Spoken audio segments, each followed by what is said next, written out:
How y'all doing?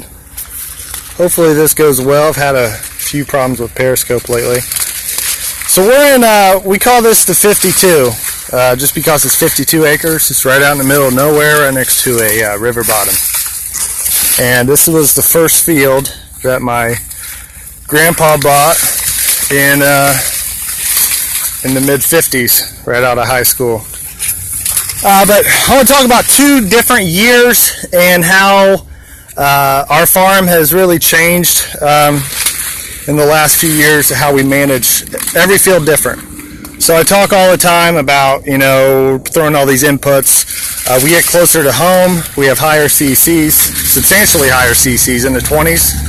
Down here at the river bottom, we're talking about CCs of 3 to 7. And when you talk about that, it's like luggage. It just cannot hold much.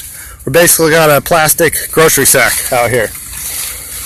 So what I mean by earning inputs, we start extremely conservative on this ground. Since it doesn't have the water holding capacity, we find a flexier, earlier hybrid, early because we think it'll run out of gas as far as water, and we plant it really thin.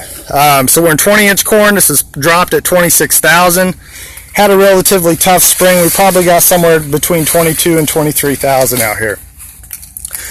But you go to 2014, we were starting to make changes. We were still primarily fall anhydrous. We would sling a little AMS and urea out here.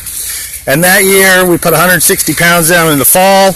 We slung 100 pounds of urea, 100 pounds of AMS, and we're sitting at 227, give or take. And we dropped 35,000 seeds just like any other year. So this year, right off the bat, Flexier Hybrid 0506, we dropped 25,000. So that saved us some money, but we started really skinny with our nitrogen. Still spread the 100 pound of urea AMS to get that sulfur out here. Really important in low CEC ground. But then we had 3 more nitrogen applications.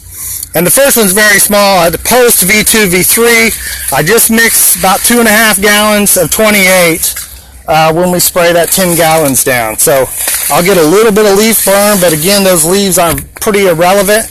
But that 6 pounds is pretty important when that seed is transitioning from running off the energy of the seed to photosynthesis. And it's not really using much nitrogen at that time. So the combination of the AMS breaking down a little bit later, the urea quicker, gets us to about V6. Then we came in with Y-drops, 18 gallon of 28 in thio.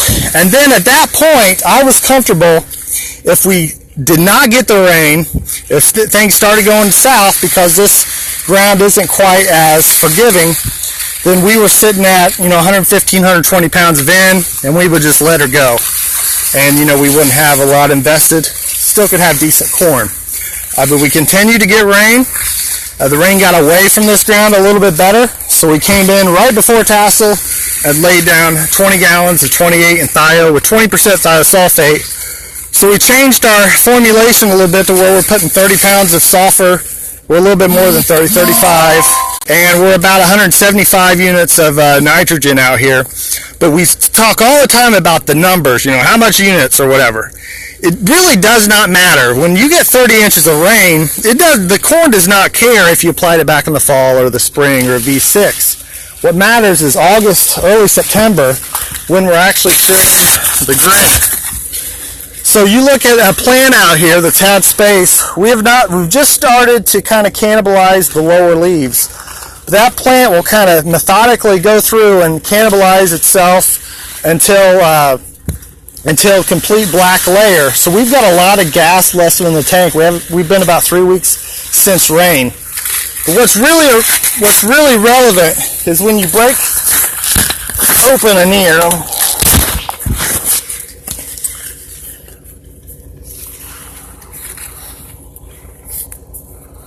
Am I still here? Okay. When you break open an ear, if it's got a lot of gas left in the tank, these ears will continue to fill out. And when you get out your calculator this time of year and you start figuring out the math, look at that difference between a 90 or 100 yield factor compared to a 75. And when you're around 200, that's usually 30 to 40 bushel, which with our tight margins is everything. But the point is, because we reallocated our timing on lighter ground, we allowed a flexier hybrid to flex. We held off on the nitrogen, and we didn't make that decision until the day of, till we thought it was relevant. We also added a fungicide application. We've had a lot of common rust, pressure. With all of our ground moisture, we knew we were going to get dew, so probably the gray leaf spot will come on. We're getting a few speckles here and there, gray, but all in all, not too bad to get to this stage of where we're at. So the point is, spending the same dollars, we can lower the seed, stair step our spoon feeding nitrogen, and only apply late if it's needed, fungicide if we think that it's going to be relevant, and at the end, the corn plant still has,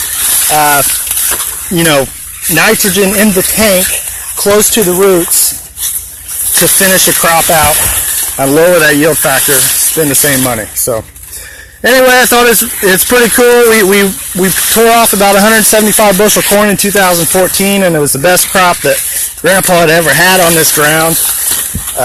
Because to that point, they've always been just completely fall nitrogen, and it just, you just times that CC by 10, those CCs just cannot hold it. So it's pretty backwards to have that type of management. Even though the unit price of nitrogen is cheap, it's better to make it relevant than just in time. So I think I've rambled on enough, but thanks for watching. Really excited for Grandpa to hop in the sheller this fall and kind of show off what we've done here. Thanks for watching. Good day.